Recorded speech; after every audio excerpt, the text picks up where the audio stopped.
बढ़ते हैं अगली खबर की ओर, जो कि उत्तर प्रदेश की राजधानी लखनऊ से है। उत्तर प्रदेश के मुख्यमंत्री योगी आदित्यनाथ ने लखनऊ में आयोजित एक कार्यक्रम के दौरान कहा कि आने वाले समय में विधानसभा और संसद में 33% सीटें बेटियों और बहनों के लिए आरक्षित होंगी।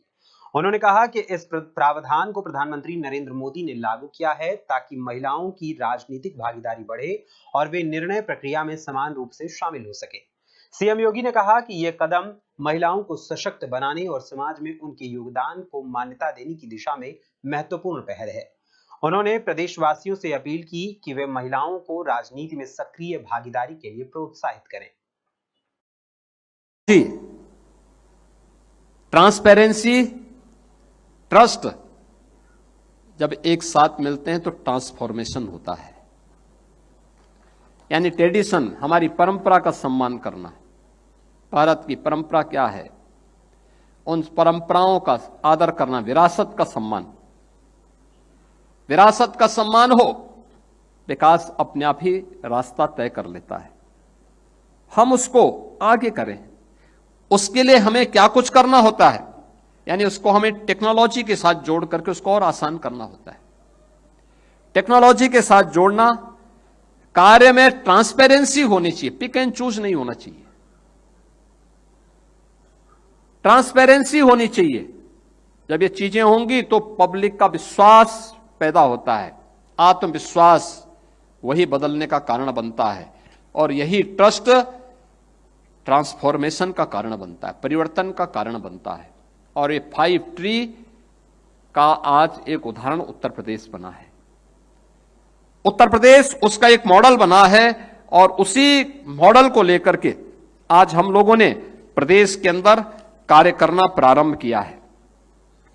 मेरा यह मानना रहा है और आदरणीय प्रधानमंत्री जी बार बार इस बारे में कहते हैं, आधी आबादी को